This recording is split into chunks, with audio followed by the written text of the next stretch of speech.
ya nggak boleh minum. Itu obat kapsul tadi? Iya. Ada permen? Enggak ada. Ya ada. Kalau ada permen silahkan dipraktekkan. Masukkan bawah lidah. Berarti sampai sublingual. sampai habis ya. Ya. Sampai obatnya habis. Sampai obatnya habis. Nanti penyerapannya di hormon saliva. Ada di cairan saliva, di cairan ludah. Maka harus di bawah lidah. Nggak ada rasanya. Kalau sublingual nggak ada rasanya. Memang nggak ada rasanya. Dia cukup masuk persalinan juga sublingual, untuk mencegah perdarahan juga sublingual. Ya. Kemudian untuk hipertensi, nifedipin itu untuk menurunkan tekanan darah juga bisa diletakkan di sublingual. Ya, dosisnya tergantung dokter. Kita nggak punya kewenangan. Misalnya kita hanya sebagai pelaksana tindakan sesuai dengan advis dokter, Pak obat berikan secara sublingual ya. Kalau kita hanya pemberian antibiotik aja sebenarnya nggak boleh. Terbatas amoxicillin pada tindakan penjahitan derajat ya. Lebih aman dengan cara perawatan intensif dengan menggunakan cairan DTT sebenarnya atau salep yang digunakan untuk vagina. Kalau antibiotik tidak diperlukan dan bidan punya kewenangan terbatas. Ya. Oke, sublingual sudah bawah lidah ya. Kemudian suppositoria. Obat masukkan dua cara, bisa per vagina, bisa anus. Suppositoria tanyakan per anal atau per rektal? Per vaginal atau per rektal? Rektal atau rektal itu adalah rektum. Dia masukkannya ke bawah. Rektum itu saluran buang yang ada di atasnya.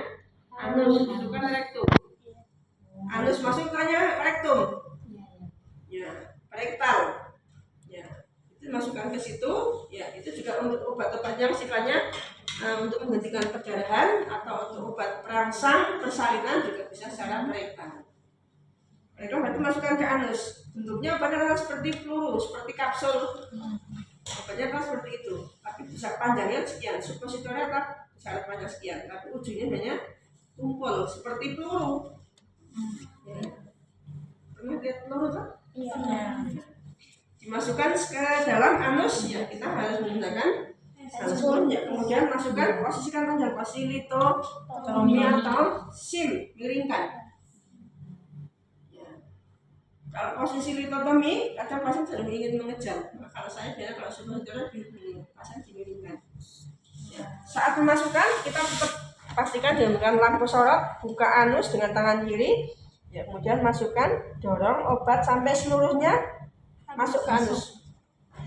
Ya, kemudian pasien diminta, Mbak seperti bisa senam kegel, seperti menahan kencing. Itu kan kalau Anda atau mungkin ketika BAB, menjadikan rasa mengejam. Bisa memahami ya? Itu obat kalau ditahan seperti itu Bu, seperti dihisap ya Bu, sehingga obatnya tidak keluar. Ya, reaksinya ya kalau ini biasanya kalau pasiennya adalah rektumnya penuh dengan BAB, ya ada dorongan mengejam. Maka harus ditahan ya Bu ya, supaya obatnya masuk dulu. Ya, obat pencahar dulkola kan juga rektal kan, suppositoria dimasukkan ke rektum. Ya, kalau obat dengan perdarahan, hanya paling tidak 3 tablet yang dimasukkan. Pil tablet untuk menghentikan perdarahan juga bisa. Ya. Oke. Prostaglandin untuk menghentikan perdarahan persalinan yang mengalami perdarahan bisa dimasukkan dengan menggunakan obat prostaglandin dimasukkan ke dalam anus. Kalau obat vaginal, ya biasanya obat-obat mengatasi keputihan yang berat. Masukkan ke vaginal, sama obatnya jenis suppositoria, bentuknya sama persis, tapi dimasukkannya ke dalam lubang vaginal. Tekan sampai menyentuh ujung mulut rahim.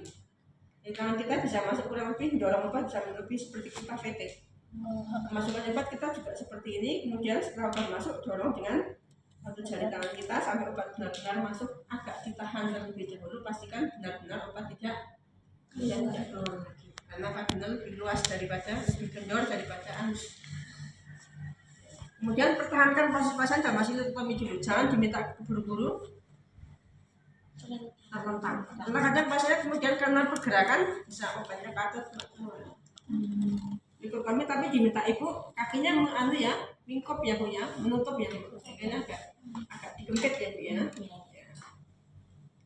Kalau suppositoria nanti efeknya biasanya seperti setelah itu obat hancur akan seperti keluar seperti keputihan.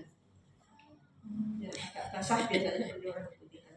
Jelaskan ke pasien bahwa efek dari suppositoria nanti efeknya agak seperti keluar cairan gitu ya Bu ya. Nggak usah bingung, nggak usah kaget, jangan keburu-buru cekok. Harus ditahan dulu. Ya, kalau langsung cekok, ya maka obatnya keluar.